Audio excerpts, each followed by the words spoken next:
Mike. My father, Michael Sr. He used to make me clean these things. Nastiest job in the shop. I got used to it. Clean lives a basic life as a garbage collector in an urban residential neighborhood filled with criminals and police sirens. During his job, he collects usable items, which he salvages and repairs with the aim of selling. He lives a lonely life, no family involved, and is always haunted and tortured by his past life. In an addict meeting, Clean just listens as Travis, Clean's sponsor and also a barber, says, "It's about cleaning up my side of the street and letting it go so I can be of maximum usefulness where my feet are. Right under me, here, now." Afterward, he begins painting an abandoned building before boarding up the windows to make it look good. The only person he has a somewhat close relationship with is his neighbor, a teenage girl named Dianda. She's an orphan and is living with her grandmother, Ethel. In the morning, he gives her a meal he's prepared, and she appreciates the gesture by giving him a special bracelet she used to make for her parents before joining the school bus. Afterward, he heads over to a pawn shop where he normally sells the items he refurbishes to Curtis, the owner. When someone comes in asking for a pistol, he just watches quietly before leaving. The man has seen violence in his days and now just wants to live a quiet life. The next morning, he drives over to give Dianda her usual lunch and notices some thugs doing what they know how to do best around the area. Back home, he dreams about his deceased daughter, waking up with a startle. When he realizes it's just a dream, he begins sobbing bitterly as he holds her picture to his face, forever haunted by the memory of losing his only child. He then begins working on an item. Afterward, he goes to the barber shop and Travis begins talking to him. He's observed Clean's behavior and says, "Yeah, it ain't the work that's the problem. It's the letting go. Some things you can never clean up no matter how hard you try." Clean wonders what happens then, and he just says, "Well, you find a way to make peace with them, or they make war with you."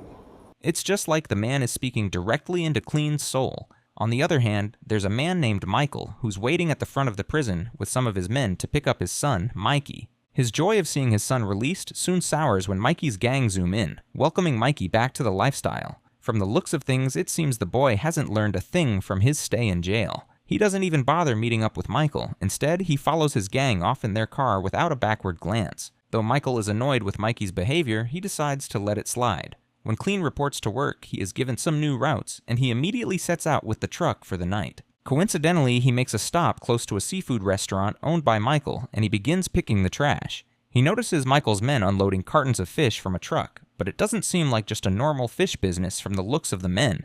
However, Clean just minds the business that pays him. That night, he is jerked awake from yet another nightmare about his past, leaving him exhausted. He takes the picture of his daughter on the bedside table, rivers of tears flowing bitterly as he looks at it. Unable to sleep again, he begins working on an engine. Guess this is the sad routine his life has become. The next morning, he takes his usual route and notices Dianda walking to school.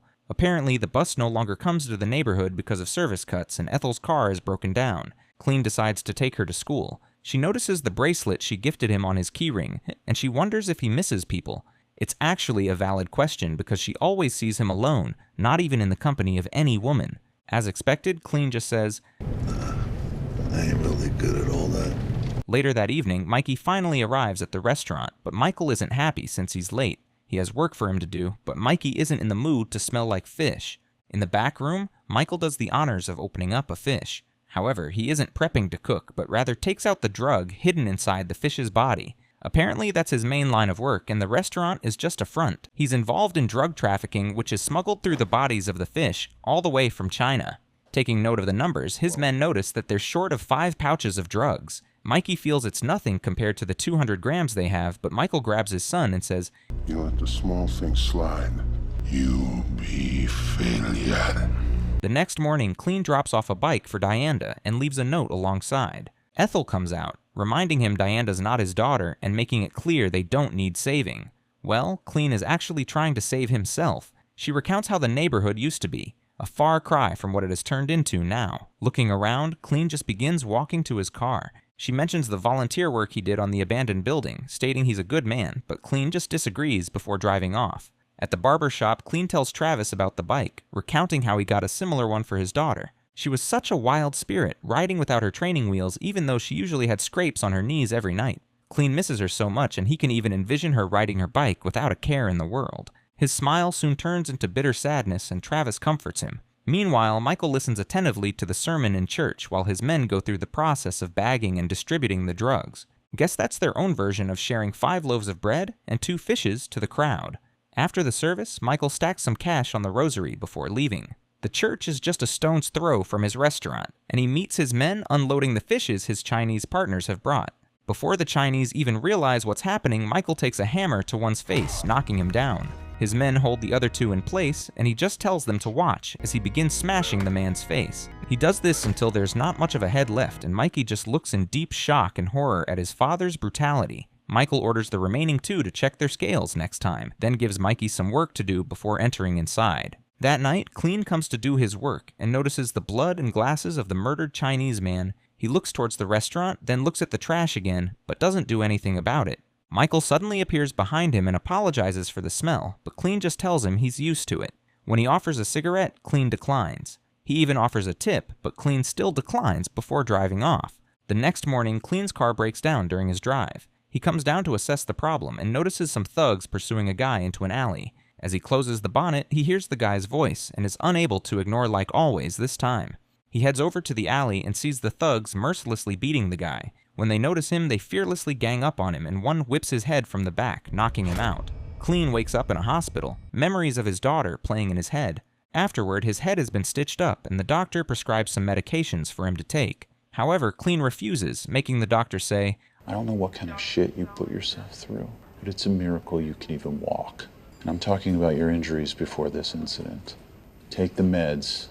Stubborn as ever, Clean still refuses and leaves the hospital instead. He goes to work instead, but he is told to take a few weeks break because of his injury, which makes him frustrated. The next morning, he explains the situation to Travis, wondering what he'll do, and Travis suggests he takes a walk. That evening, he goes for a drive and sees Dianda sitting outside the porch. Turns out Ethel is out, and she left her keys inside. Unable to leave her in the dangerous neighborhood alone, Clean takes her to his house. He gives her food, and she notices how exhausted he looks, but Clean waves it off. While he does the dishes, her curiosity takes over, and she tries to open a compartment. However, Clean appears beside her like a flash and uses his foot to hit the lid closed, ordering her not to touch. This scares the poor girl to her bones, and she runs away from the house with the speed of light, making Clean speechless. Later, he tries doing some work, but his concentration isn't in the room with him, leaving him frustrated. During dinner, Michael tries drawing Mikey's attention, but the young boy is lost in the music he's listening to on his earphones, singing about how his hood gang is his family. This makes Michael angry, and he grabs Mikey, calling him out on what he's saying. He harshly tells him the only reason the guys hang out with him is because they know his father is the king, before pushing him to the chair. However, Mikey has had enough. He grabs a knife and angrily holds it towards Michael. Michael begins goading him, but Mikey throws the knife and decides to leave the house instead, making Michael angry. The next day, Clean sees Dianda hanging out with some thugs on the street. He stops his car, reminding her it's getting late, but she just says, Undeterred, he tells her Ethel would worry, but this gets on the nerve of the thugs. As she realizes the scene is about to get messy, she decides to ride her bike away for peace to reign. Afterward, Clean goes to the pawn shop to trade an amp, but when Curtis checks, he notices some messy loose wires. He draws Clean's attention, leaving Clean no choice but to take it back. At the addict meeting, another member talks about his psychological demons, and everyone present in the room can relate to this. Outside, the man walks up to Clean, recognizing his face. However, Clean isn't interested and drives off in his car, not even bothering to reignite any conversation about his past. Meanwhile, Michael lays his problems at the priest's feet during confession. He says, All I ever wanted was to teach my son to be a man, but I'm failing him, Father.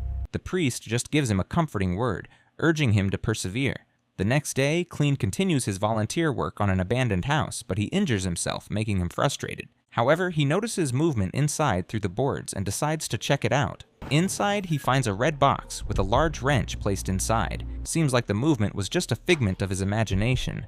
He drives back with the box in the back and stops in front of a building. It turns out to be the same building Dianda is cooped up in with the thugs from before. She even indulges in some smoke, but she decides to leave, seeing that the lifestyle isn't for her. However, she is held back, and the guys begin making a video of her. Despite her sluggish movements, she tries to resist, but the ratio is just so high against her. Just then, a knock is heard, and it turns out to be none other than Clean. He notices the guys manhandling Dianda, and even sees a gun pointed to her head, making him swing into action. Wielding the wrench, he strikes the guy in front of him and gains access inside. He begins striking the others one after the other, and they don't even realize what's happening because of the loud music and drugs in their system. He takes them all down, and Dianda notices him in her curled up position. However, one of the guys is none other than Mikey, who lies unconscious with his cheek split open. There's definitely going to be great trouble in the hood. Clean hugs a now sobbing Dianda, all while the phone still records the scene in its position. He helps her out of the house and delivers her to Ethel, who hugs her in relief and gratitude. The next morning, Michael watches in disbelief as a doctor attends to Mikey at home. Whispering to Michael, the doctor says, He'll make a full recovery, but if he doesn't get to a surgeon now, the cosmetic implications could be substantial. He may never speak properly again. With a cold heart, Michael just looks at his son, telling the doctor to leave it so Mikey would remember, hoping it would serve as a lesson. Afterward, he watches the video recording and sees Clean. Frank, one of his men, tells him who Clean is. It seems Clean, Ethel, and Dianda are on the run, and Frank assures him some officers under their payroll are already hunting for them. Michael orders him to messily end Dianda and Ethel first so Clean can see. The man is clearly out for blood. Meanwhile, Clean drives the ladies away, but a police car catches up to them. Clean has no choice but to pull over, waiting for the officer to approach. However, after several seconds, he looks through his side mirror. He notices the officer is just sitting inside and hasn't even called it in. He quickly gets the memo, realizing the officer is corrupt and works with Michael. He speeds off, but the police car also gives chase. He finally manages to evade the police, but realizes they'll need a new car. They arrive at a diner, and Dianda follows Ethel in to use the restroom. Clean comes down to keep surveillance and leaves the key on the door, but takes the bracelet along. He notices a Hilux and decides to hijack it. Unfortunately, trouble soon finds them. Michael's men arrive at the diner just as Dianda and Ethel leave the restroom. Once they see the men, they turn and begin running, but the men follow with their axes in their hands. Outside, unaware of what's going on, Clean drives the Hilux to the side, waiting for Dianda and Ethel, still on alert. However, one of Michael's men notices him from the car. Just as the man grabs his axe and gets down, Clean suddenly attacks, stabbing a screwdriver into his throat, ending the man in broad daylight. After placing the man in the car, he notices the axe and grabs it. Meanwhile, the ladies get cornered with nowhere else to run. Just when they think it's all over, Clean appears, attacking the men with his axe. A brutal fight erupts and Clean manages to take them all down while the ladies just sob in the corner they're huddled in. With blood splattered on his face, he says, I'm sorry. He reminisces about how his daughter passed as he holds her, wailing in agony. That night, they get a motel to stay. Clean and Ethel watch Dianda sleeping, and Ethel says, We can never go home. You did this. Guess the man is now a bad person for saving her granddaughter. Clean promises to make it right and moves to leave. Dianda stops him, wondering if he'll come back, and he affirms. With a long look at the bracelet on his wrist, he thanks her before leaving. He drives back home and opens the compartment. His daughter's stuffed animal lies inside, with some wads of cash beneath. The next morning, he goes over to Travis's shop to tell him about the situation. He wants Travis to give Dianda some money, but Travis tells him to give her himself. However, Clean feels Michael's hunt won't stop because he also wouldn't stop. Afterward, he heads to the pawn shop, but he's not selling an item this time. He's come to buy a shotgun, surprising Curtis. However, Curtis shows him one regardless, leaving Clean satisfied. He also gets some other items, including a blueprint. Meanwhile, at home, Frank receives a call from one of his men, learning that the thugs they sent are gone. He also learns Clean is actually an assassin known as the Grim Reaper, who eventually disappeared. Just as he tells Michael about this, the phone rings, and Michael picks. It's none other than the Grim Reaper himself, making Michael wonder how he got the number. However, Clean just says, Same way I got your address. before hanging up. Later that night, he begins preparing for war, working on all his weapons. When he takes off his sweater, a horrific tattoo is imprinted on his entire back, and he cleans himself before gearing up for his mission, even lighting up a cigarette. It's very obvious he has turned back to his Grim Reaper mode. At home, Michael looks at Mikey lying helpless and tells him God has a plan with a smile on his face. Michael has already assembled all his men for protection, and he's assured the house is now a fortress which no one would be able to penetrate. One of the men wonders what kind of person calls ahead before doing a hit, but Michael confidently tells him it's one who's gone. Clean arrives at work, and his boss tells him some men came looking for him. He wonders if he's back, and Clean affirms, hauling his bag on his shoulder. Well, he's definitely back as the Grim Reaper for Retribution.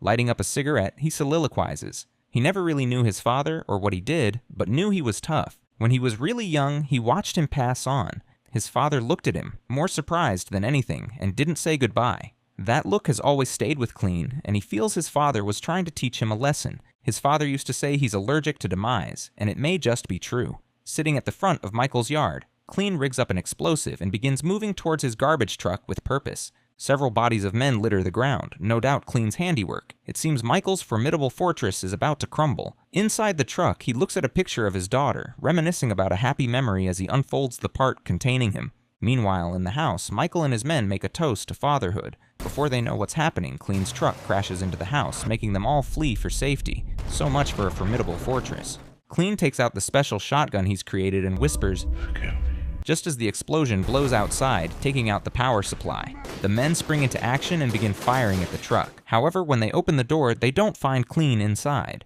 Using the element of surprise, Clean takes one man out, blasting his head to pieces. The others open fire, but he hides and begins taking them out one by one. He continues making his way in, taking out the men who feel foolish enough to try and take him down. At the stairs, a bullet hits his back, but this doesn't stop him.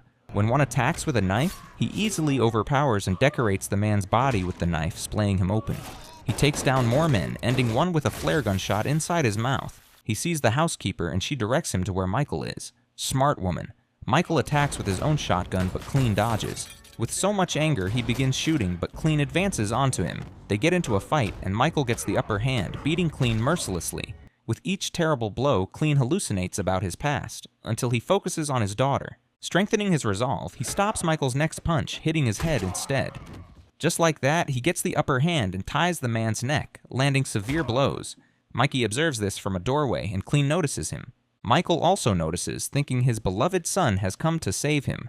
However, Mikey takes out his gun in the next instant and shoots his father in the stomach. Clean backs away, and when Michael notices he's been shot, he begins laughing. Well, he doesn't laugh for long, as Mikey pumps him full of bullets, ending his pathetic existence. He then aims the gun at Clean, but realizes he's out of bullets. Left with no choice, he slumps and begins sobbing, while Clean also looks at him, understanding in his eyes. Guess his younger self isn't so different from Mikey after all. Sometime later, Clean soliloquizes, Time is an eraser. It takes away the burn, allows you to heal, to forget some of the things that you're better off forgetting. But some things, some people, always stay with you. Dianda rides her bike along the street, and Clean continues, I believe in angels, not the ones with wings and a halo, the ones that don't look like them. They're in disguise. Sometimes it's hard to tell who's the saved and who's the savior. Dianda notices the garbage truck approaching, and she stops her bike, a genuine smile on her face. And that, my friends, is how it ended. If you've made it to the end, hit the like button, comment, and share. Don't forget to subscribe so you don't miss the next recap.